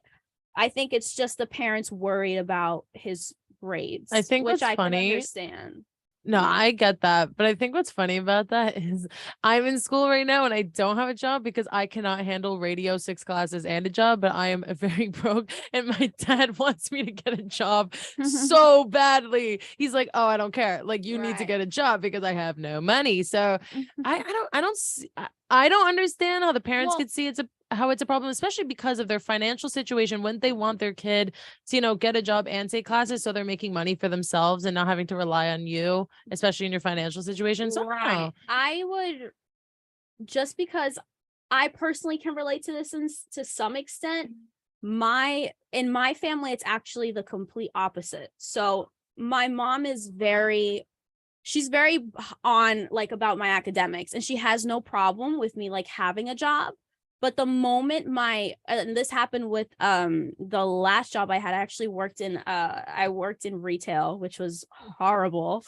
But one of the things was my grades started to decrease. And on top of that, one of the managers who was the head manager, she wasn't very understanding that I was a college student, or like many of her employees were. So it was kind of that situation where, listen, like I'm in college. I'm not going to be a bridal stylist for the rest of my life because you want me to. Like you're a student first. I'd like a full on like actual like career, you know, like I'm in college for a reason. So my mom is like, if your grades are slacking, quit. You're not doing the job. Your grades come first. Your academics come first. You're getting, you know, and I think that's a good thing, which is why I kind of agree with the parents to a certain extent. You know, because you can't fail on this in your education. You're in college. Yeah. You know, I definitely I understand like their point of view, and I understand that they're just looking like they're just trying to protect their kid. But it's just the freak out of it. Yeah, and the fact that like it's kind of their last option. You know, they need to pay off their apartment. What else are they gonna do? You know, have a job. He's in that situation in this one specifically, like he is in school still. It's not like he just left either. He hasn't gotten to that point yet. Just let him keep the job. And I think a barista is a pretty good like that. It's a common college job. Yeah. College student, exactly. So I think it's just giving it more time. But if you told me he was like thinking of dropping out completely, okay, then yeah, I'm gonna have to give the dad like the reason. Like, okay, fine, you have the right to get upset. Like, you're not gonna drop out of college just to be a barista. I would say that they're not in the wrong. They're not. No. I don't think that this kid is in the wrong. Honestly, it's part time. And he needs to pay that apartment. It's just for now. Preach it. So what does Reddit think? Reddit, not in the wrong. Yeah, there you go. We're all in agreement. 2 for 2 here, people. They always get it. 2 for 2. But now we are going to take another quick break. But when we come back, we have some entertainment news. So y'all will be entertained, hopefully. We will be right back.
All right, we are back here on the Morning Buzz on 90.3 WMSC Upper Montclair. Sorry about that, guys. We were having a little conversation about working out. Today is the day. I say it all the time. I'm doing it. I'm going to the gym. And then after class, I'm probably going to take a nap, but you never know. Moving on, we have entertainment news. I'm so excited for this next story. Oh, okay, cool. We have some excitement in the crowd. Very exciting stuff. So the World Video Game Hall of Fame includes Wizardry, Warfare, and Wii on the ballot. So the Hall of Fame announces 12 finalists that are being narrowed down for the class of 2023. Some of these games include Age of Empires, Angry Birds, Barbie fashion designer, Computer Space, and more. The Last of Us is on that list. Oh, thank God. We'll talk about that in a little bit. The director of the Strong's International Center for the History of Electronic Games explains how tough it is to narrow down 12 finalists since there are so many games that have had a huge influence on popular culture or the video game industry. The Hall of Fame acknowledges arcade, console, computer, handheld, and mobile games that have inspired other games or the society as a whole. The Strong Museum says thousands of nominations came in for consideration for this year's class. Fans can also vote online through March 22nd as part of the Player's Choice ballot. On May 4th, the winners will be inducted into the virtual ceremony. This is so funny. I never heard of this. I remember playing Barbie fashion designer as a kid on my DS, and it was like always designing the runway shows and stuff. It was so cute. Guys, Angry Birds? That was like I remember Angry Birds was like a that's that a was whole staple. That game. revolutionized. It was Yes. it was, and The then gaming school industry. stuff. It was crazy. Yeah, Angry Birds. That's awesome. But Riley, we Yes. we heard you're excited, so Yeah. I need to hear. I think I bring this up. I'm a huge video game person. Like I am a huge, like that's what I do on my free time. So things like this excite me when we do award stuff for games. Well, I have a quick question, what? actually. Yeah. Did you ever end up playing that Harry Potter game? I did buy it. I have beat it. Oh, wow. Yeah. Did you so- like it? You know, I had a good time. I had a good Okay. time. I mean, like it kind of, I don't know, like it kind of like was a downer with all the controversy, but it was a good game. I mean, Okay. it was so, got my fill out of it. Well, that's good. Good to Yeah. know. But anyway, sorry to cut you off, but Yeah. back to the awards. How do you feel? You know what? I feel like it's fair. Like you know what? The game differences though is so funny that we have Barbie fashion designer going up against like FIFA. That's And- hilarious. I'm looking right now. I'm looking at all the games that are like Yeah, nominated right now. So I'm God, I gonna see. literally lived off that game. Yeah, It was FIFA's so I'm in looking at, it. like it's like Wii Sports versus like The Last of Us. Like I loved that game when I was a So kid. that's hard. Yeah, that needs to come back. I mean, it did come back on the Switch, but like not as good. Why Not as was there good. Just Dance in here. That was Yes! that was like True. that was my Guys. workout. That was my cardio. I will hit a Just Dance right now because I have them all memorized. The Like, thing I'm is, not even kidding. I'm so sad the way they do the new Just Dances. You have to pay extra money to get the old songs. Like if you buy the new Just Dances like nowadays, like you get the songs from like the new game, and if you want to play any of the old ones, you have to pay a membership. What? It's terrible. It's I so still have the upsetting. old, So here's like, what I theme do. I just songs go on from- YouTube and look up Just Dance, this specific dance, and then I just play it. But Yeah, then you can how do are you that. gonna know Yeah, if but then you're you don't- getting yeah, perfect? Exactly. Yeah, Oh, exactly. You don't know how well you because did. I That's know very true. because I have those dances We memorized. can do them blindfolded. I Right. literally, my cousin came from DR a couple months ago, and literally all we did like was Just Dance. But I did them That's cute. blindfolded. She's like, "You Right. can't do it." I was like, "Watch me." No, same. Do you Get guys them all blindfolded, baby. do you guys remember the one? I'm standing. Do you guys remember the one that was just like dun dun dun the constant? Yes, I remember that one. Yeah, I have that whole one memorized. I'm gonna be doing that after the show for everybody. But yeah, pretty cool stuff. I love video games too, so I I'm very spoke excited for about this. video games, and my father started texting me, so I'm not really sure what I said, but I think he's gonna put an input in here, so I'll come back to that one. I don't know. I got a text from him. I'm like, oh, I don't know what he has to say. Amazing. See, even everybody's excited for these awards. Everyone's Parents, excited. kids, us. So very exciting stuff. Us. It's cool for, video games to be awarded because, some of them are super deserving. Wii Sports, that shaped me to the person I am today. I love that game. Getting a turkey in Wii Bowling, 3 strikes True. in a row, a Oh, turkey. true. Yeah, I remember that. Yeah. You were the Best coolest. feeling. You were the coolest if you got a turkey. I swear. Oh, moving on. I'm gonna keep talking about this, and now I just want to play Wii Bowling. So we have to move on to the next Yes, story. So moving on, Kelly Clarkson speaks on her kids' feelings after her divorce. On Angie Martinez's IRL podcast, she opens up about how her kids are doing after her split from their father, Brandon Blackstock. Clarkson explains how she engages with her son, Remy, and daughter, River's feelings about the divorce. Clarkson said, I think it's important to communicate with them. They're not small feelings. Those are huge feelings, and those are huge emotions. Clarkson is also from a divorced family, so she understands how her kids are feeling. And she's trying to raise her children to be as independent as possible and really just have them understand that it is okay to showcase many different emotions. She also touches on the fact of how difficult the divorce was for her, saying that she was destroyed, like on the ground, crying. That's a loss. It's like a death. Guys, I love Kelly Clarkson. She is such a good like morning host, like interviewer. Like she's so nice to her guests. I feel like you could. She is. And you know, when I was a kid, Kelly Clarkson, her album, I think it's called Breakaway, I forget, but that album was like the first CD that I ever had as a kid. And I just rebought it from a thrift store actually like a couple of weeks ago for like $1 or a couple months ago now. But yeah, I love Kelly Clarkson. I feel so bad for her that she's going through this because she's an icon.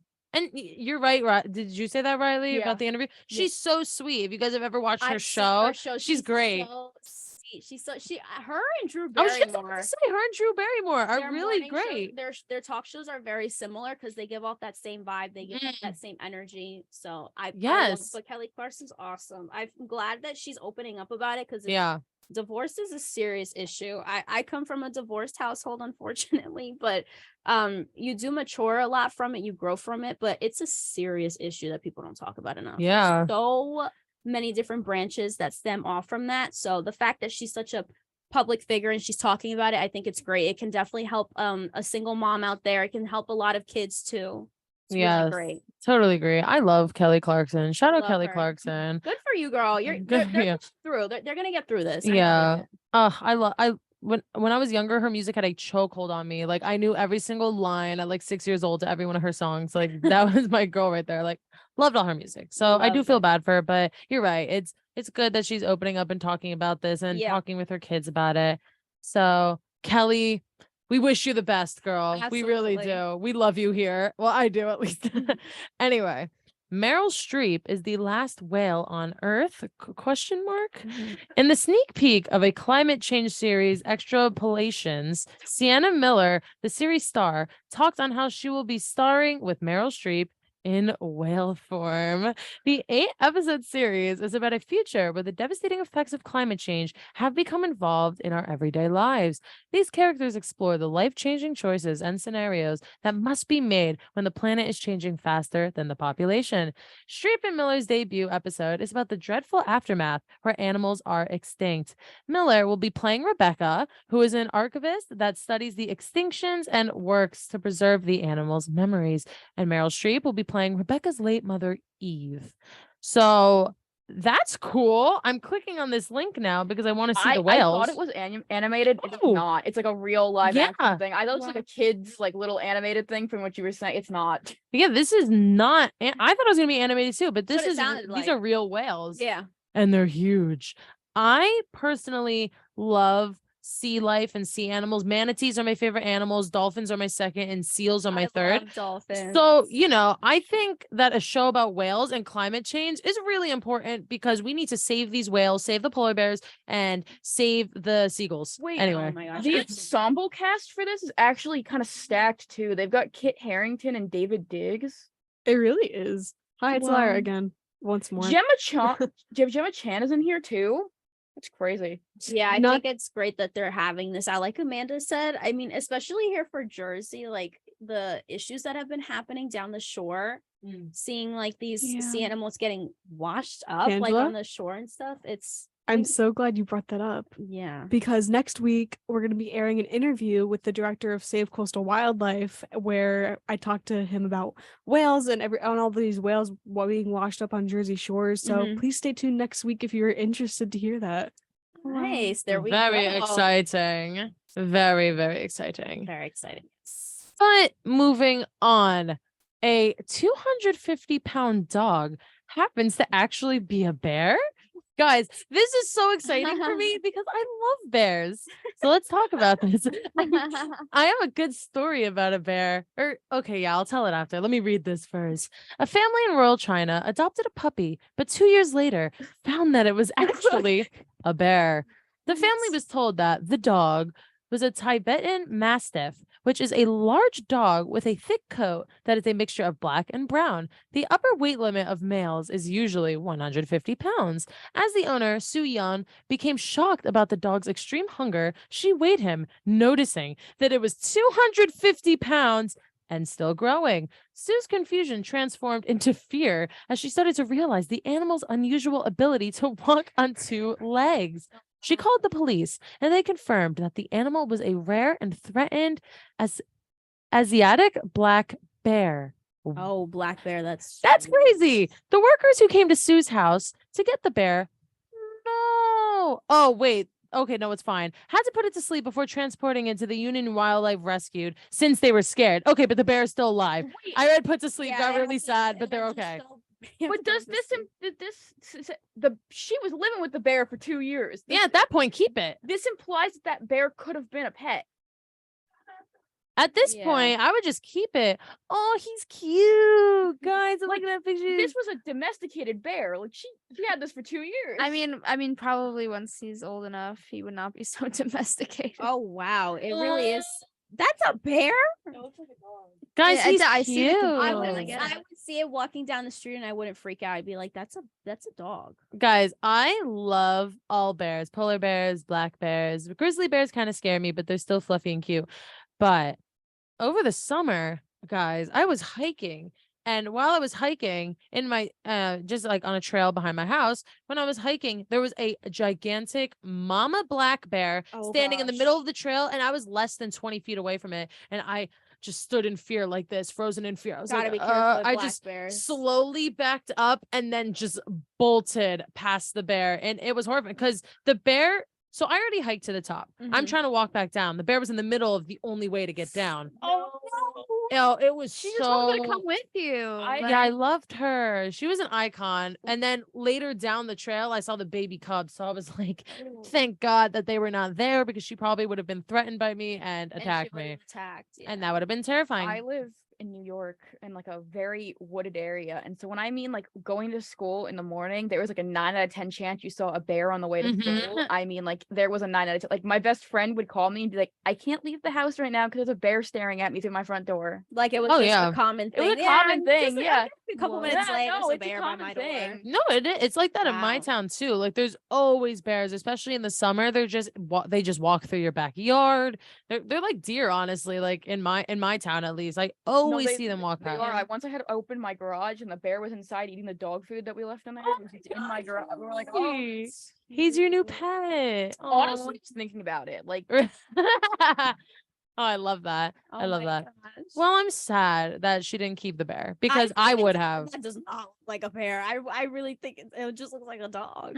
Yeah, I would have kept him. Oh, it's so cute. That's what I'm saying. It doesn't look like a bear. Is that the actual dog? Like that's not. I'm looking up what types of bears these look like. Oh wait, guys, Oh, but they changed. Oh, it's just the cover picture. Okay, but you guys need to see this. Look at it.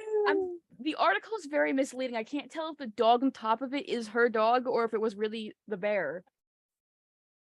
But then there's another picture of it at the bottom. Yeah, but there's a picture of an actual bear in the middle of it. This is what they look like.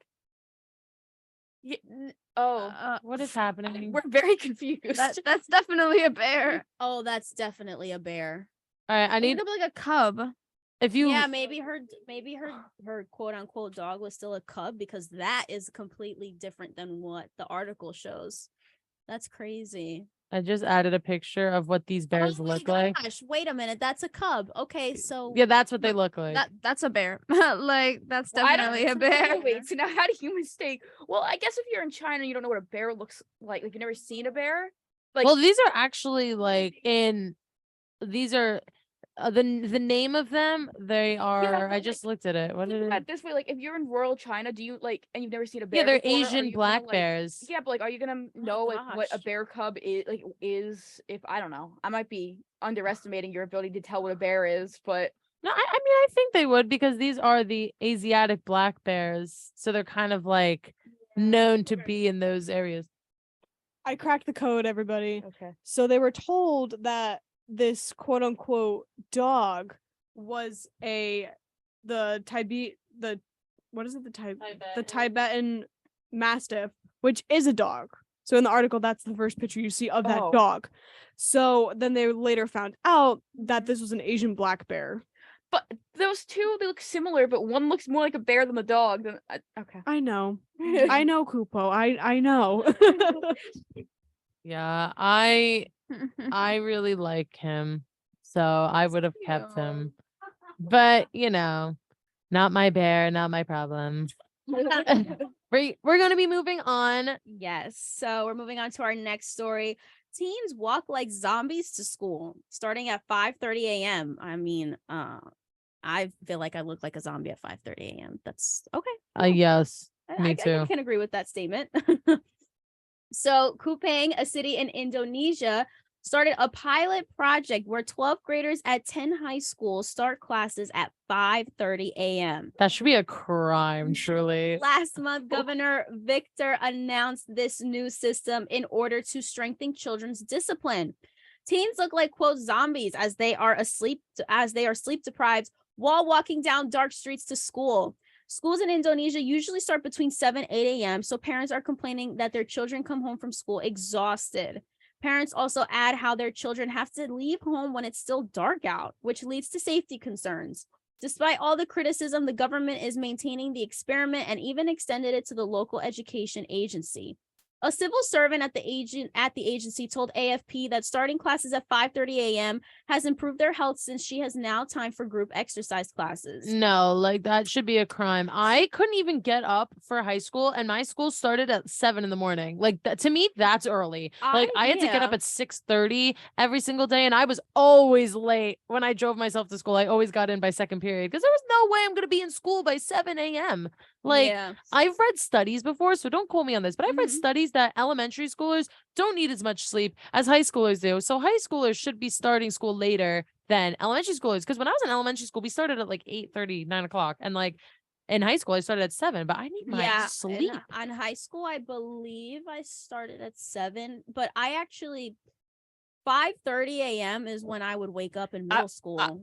I would wake up. I was gonna say I had to wake up 5:30 to get ready for school. But Yeah, I me wasn't too. in school Really? by that time. I I don't was- think I could get into school by 5:30. I was. Y'all, you have to get up and get ready. I'm telling you, I would wake up. My mom would come in my room every morning at 6:50 and be like, Amanda, get out of bed, because I had to be there in 10 minutes. And I would literally roll out of roll out of bed, brush my hair, brush my teeth, and leave. Literally. I wouldn't even have time to change my clothes sometimes. I would just roll My out. school was 30 minutes away, so I had to get up Oh, early. you had to get up early. Oh. My school was 10 minutes. Yeah, that's the mine too. difference. Yeah, my school's like 7 minutes away, so I guess I had that luxury. But I was still always late. Listen, the 5-6 a.m. club is a commitment though. It really does. Like if you stay on top of it, it really does change your life. You see, the thing is, I like after a while, like by my senior year, like you were allowed, if you had study hall first period or last period, you can come in, leave early. Yeah. Those days were like, I had one day where I had 2 study halls back to back, so I got to come in before my 3rd period. It was great. Oh my God. I had that so too nice. senior year. Those were the best. Really? We never had study hall. Like we had like 12 periods. It was weird, but it was like 1, 2, 3, and then like 4, 5, and then like We like didn't 6, have 7. study halls. I had the exact same either. thing. Are you kidding? Social Jersey things, I Yeah, guess. like we never had. I didn't have that a either. study hall. Like I never had a break. It was just class, and you had to be at class like in 2 minutes after the last class ended. Oh my gosh. Yeah, I didn't have a study hall. It was I could never do that. the only kids that had a study hall were kids that were in like this college program we had, because we had 4 classes a day. So it was 4, but they were 80 minutes long. Or no, 60 minutes long.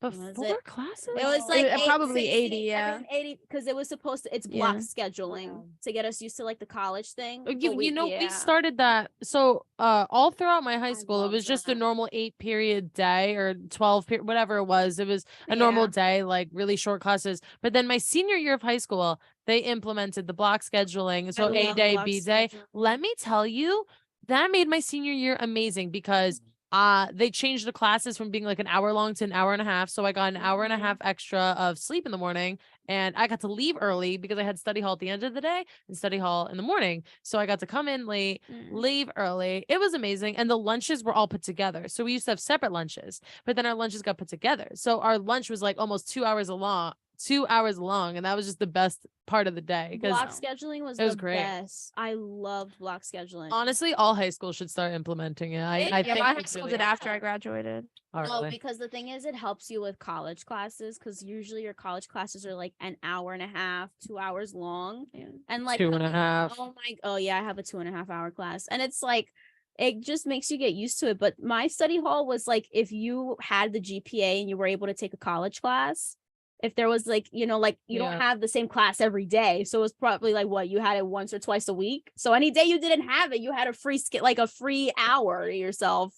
Like not everyone had that, but that was like our study hall considered. I miss it sometimes, y'all. It was easy. Yeah. I used to complain about being in high school, and now I'm like, girl, can I go back? I'm kind of glad I'm not in high school anymore, but at the same, it depends. It was 50, so 50. I don't miss it at all. So I don't really miss it that much. But like, you know, I didn't realize how good I had it. You know, I would complain like, I hate school, I hate this, I hate that, but it was so easy. Like, you know, you just gotta wake up, go to school, and it wasn't like the work, like the grades. For me, I did not do well in high school. Like in college, I try really hard. I have straight A's. I do really well, but in high school, I did not care. And to me, you know, okay, I guess this is like kind of a two-sided argument. I don't know, because some people might disagree, but I think grades didn't really matter as much in high school. Like I didn't try and I was still fine. I passed my classes barely, but you know, I got through and I graduated and I was fine. But you know, other people are like, well, you should do well so you can get into a better college, whatever. But you know, but then that also you go into the tangent of like college is just a business at the end of the day, because I pushed really hard in high school and like I'm not going to like a good like a high because then you got like finances and then it's like the rankings and all this like there's on top of that, like the more Ivy League you go, the more expensive it is. So actually Ivy Leagues cover a lot. Do they? I don't know. My brother's going to one and they covered he's basically going full ride. Oh, that's crazy. Can you imagine? Good. He's going to he just got accepted to Harvard, so he's going. But they covered him full ride. That's crazy. So Good it for depends. him. I feel like it depends because like financial aid still plays a role. Yeah. But if you really don't need financial aid, then you got to start worrying about your pockets. Yes. Yeah, Yes. I actually can't even talk about this anymore because it makes me so depressed thinking about how I have to pay off my loans soon. See, the college applications. Oh my that God. was a nightmare. I'm just glad we got through it though. Yes. Look at us now. Here we are. Oh, thank Here God. I am 5 years later. SATs and the ACTs and the oh my God. Oh gosh. We did it. We got through it. 5 years later, a lot of tears, a lot of laughs, Lots of you know, sacrifices, lots of hard work. lots of them. But Lots of here we lessons are, learned, which is a good thing. $109,000 in debt. Oh gosh. But here we are. So moving on. Man sues Buffalo Wild Wings and claims pricey boneless wings are basically chicken nuggets, which Ooh. I have to agree with him. A Chicago, like, is he wrong? Like, where? yeah, where's the lie? Where's the lie? All right. So a Chicago man has filed a class action lawsuit against Buffalo Wild Wings. He says the restaurant chain is charging too much for its boneless wings, which are basically nuggets and not made from the actual wing of a chicken. Amin Halem filed the complaint this week against the restaurant and Inspire Brands Inc. in the U.S. District Court of Northern Illinois. According to court documents obtained by Fox television stations, Halim contends the boneless wings are not actually part of a chicken wing, but instead, quote, slices of chicken breast meat, deep fried like wings. Halim also contested that had consumers contend. Guys, what is happening? Halim, what is he doing? He had consumers known what the boneless wings are made out of, and they would have paid less for them if at all. Halim claims he purchased the boneless wings in January, but after learning what they are made of, he has since regretted his decision, which, guys, I've been to B-Dubs one time, and it was the most expensive chicken wings I've ever had in my life. Say that. Buffalo Wild Wings is very proud. I was surprised. for like a congratulations for actually getting into Montclair, and I didn't want to go there. I wanted to go somewhere else, but the line was too long, so we ended up stuck at Buffalo. $80 for like one plate of chicken. You plus, literally get one plate. Like, it was, but saying that he regretted his decision is a crazy claim. He was like, curious yeah, I ate this months ago, but I regret that decision. Honestly, because like my thing is this: who has the time and money on their hands to sue Buffalo Wild Wings? Like, I'm over here, like, I agree with him, but I don't have the time and money to be suing you guys right now. Yes, the plate was expensive, but do I regret my decision of buying it? I don't think so. Honestly, I regret mine, and I haven't had B-dubs since 2018, and I still low-key regret that decision because it was like $50 for 2 sets of wings. I was like, what is this? Guys, I'm telling you, BOGO Tuesdays, Thursdays. Wait, what is that? What is that? They have buy one get one. Boneless. Yeah, on but you still gotta Thursdays, buy and one, then and it's like bone-in. $40. Boneless, aka chicken nuggets. Okay. Well, okay. Yeah, so you get 20 wings for 60. Oh wait, okay, that's to me, a broke college student, 16, that's a lot. I am a boneless wing connoisseur, though. I will say, like, I love boneless wings. Like, they're my favorite food. And B-dubs to me, it's not. I mean, I only had it once, but when I had it, it wasn't that Wingstop good. is pretty good. It was kind of mid. It kind of was. Kind of mid. I feel like the atmosphere. It's like okay, like.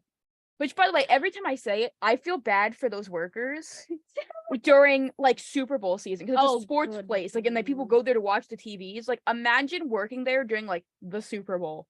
Yeah, I could not imagine that. Literally, like those places, sports bars, like they got. Oh gosh, they're busy. I mean, the my tips must be good. gosh. True. That's very true. I feel like, but then it also depends. Yeah, I don't Depends know where you go because. No. All right, I'm gonna give a little like, if you guys want to ever check it out, there's this place in the town next to me called Marley's, and it's a wing place. And I have to say, they make some of the best wings I've ever had in my entire life, and they have hundreds of flavors for cheap prices. Every time I go there, I get 3 different flavors, and I'm full. They are great. So I will say, I like Marley's, and they're pretty good. But so that's why it's like hard for me to go to like those fast food wing places like Wingstop and B-dubs when you can go to like local places that make wings for much cheaper prices. Stop thinking about wings. Oh, Yeah, now I'm now hungry. I'm Wingstop for dinner. Mom, Tom, my stepdad, if you're listening, can we please get Wingstop for dinner tonight? Thanks. That'll throw away my whole workout this morning, but it's okay. No. Oh, you know what? I have to say something about that. You can't think of it that way because it's such a bad way of thinking. Because every time I try to eat healthy, I'm like, you know what? I'm going to do it. I'm going to eat healthy. I'll eat one little thing that messes me up. I'm like, I already messed it up. I'll just eat like whatever today and then I'll start again tomorrow. No, because my thing is like, and I don't know how athletes do it. Emmy, honestly, chip in with this if you can.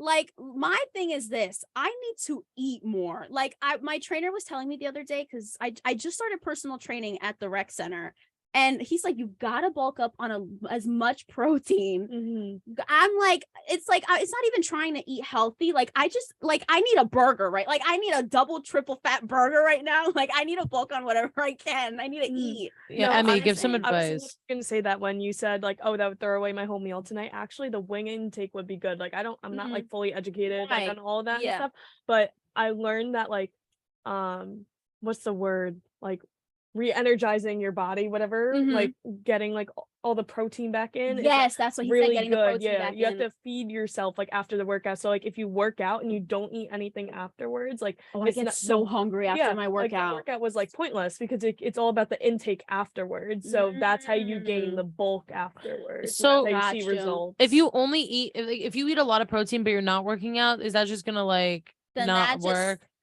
No, it could work. Like it's better for you, but like say like you eat a burger without working out, like it might like you're not gonna like see results. No, because I'm learning right now. No, because I always get this like insane amount of like cravings and hunger right after my workout, and like I eat like these portions. I'm like, what is happening? But yeah, like I like want wings tonight for dinner. Yeah, go for it. I'll take Emmy's advice. Emmy's that like all-star athlete here, so I'll take her advice. Yeah, I know nothing about this stuff. So thank you, Emmy. Thank you for Emmy. teaching us. Appreciate it. All right, but moving on. Yes, moving on to our next story. A Florida man is attacked by none other than an alligator. This is such a Florida This story. is Florida on Florida crime. Yes, definitely. Literally. So true. Literally. So Scott Hollingsworth, a resident in Daytona Beach, Florida, was attacked by a 9-foot alligator. Oh wow. So he was watching TV with his wife and they just suddenly hear this knock at their door. Knocked on his door? I think they knock on their door. They probably thought it was a Wingstop delivery, but no, it was probably just that. It was an alligator. So Hollingsworth explains, I jumped up and headed over and opened the door. I stepped out while trying to reach the lights and barely got out the door. My legs clamped on it and it started shaking really violently. He was bitten in the upper thigh and taken to a hospital with non-life-threatening injuries. Oh my gosh, his upper thigh? I think the alligator got some protein. Wait, this alligator knocked on this man's door? Literally. Officials from the FWC said nuisance. Thank you. Nuisance alligators are euthanized and not relocated because there is a stable and healthy population in Florida. Oh, there is a lot of alligators in Florida. Frank Robb, who started the nonprofit Environmental Education Awareness Research Support and Services, emphasizes how alligator and human interactions will become more likely as spring approaches. Well, if we have anyone here at Red Hawk Country from the sunny state of Florida, please be careful, because alligators are walking around like squirrels.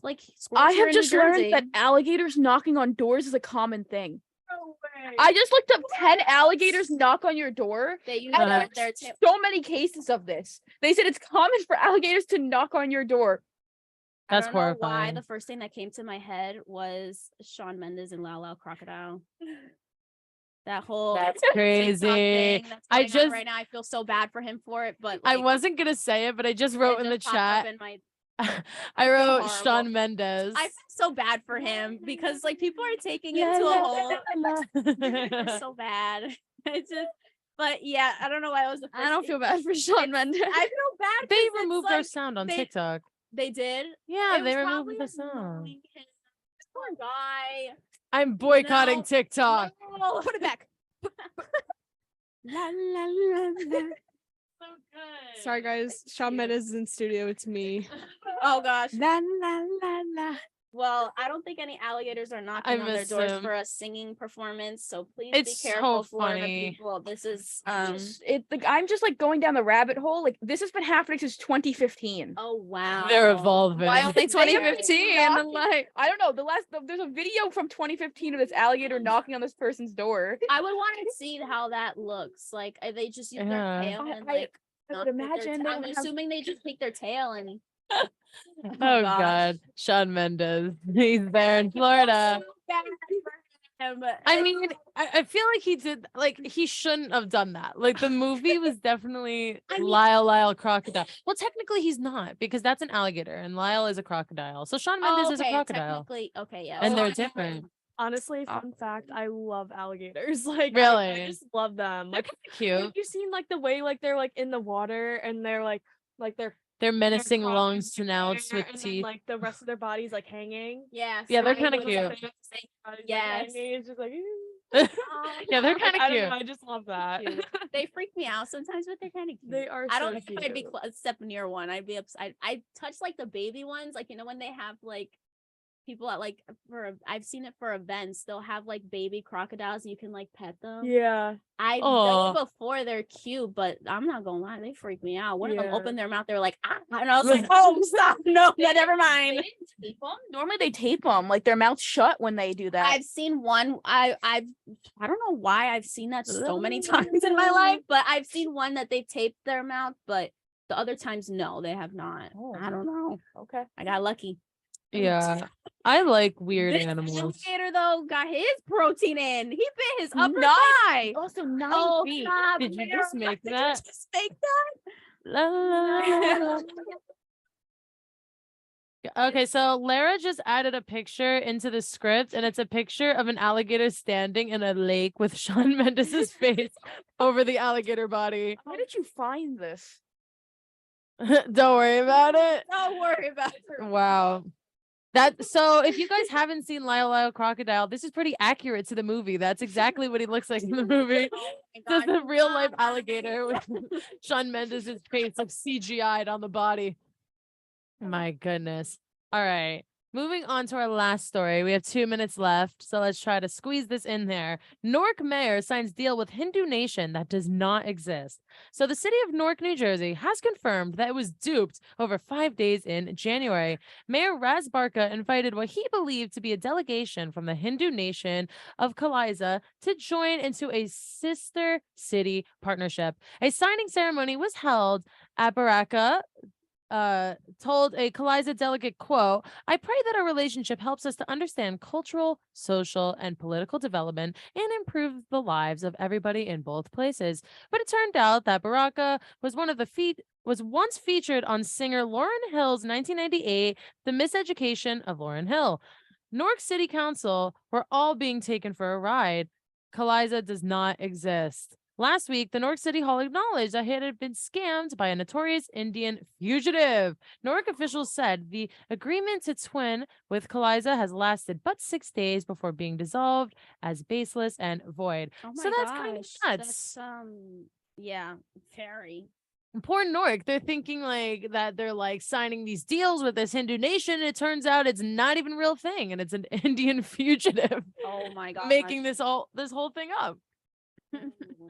Oh, here Lyle Crocodile. I love him. All right. it's all over our script today, guys. Well, that is all we have this morning for the Thursday morning buzz here on 90.3 WMSC Upper Montclair. It is currently 9 a.m. So it is our time to go get food. But thank you guys for listening. And if you want to hear us again, you can check us out next Thursday. And if you want to listen to some more morning buzz, you can listen to the Friday buzz because they have a pretty great crew. We will see you guys next week, and we hope you enjoy your day. Great day, guys. Bye. You're listening to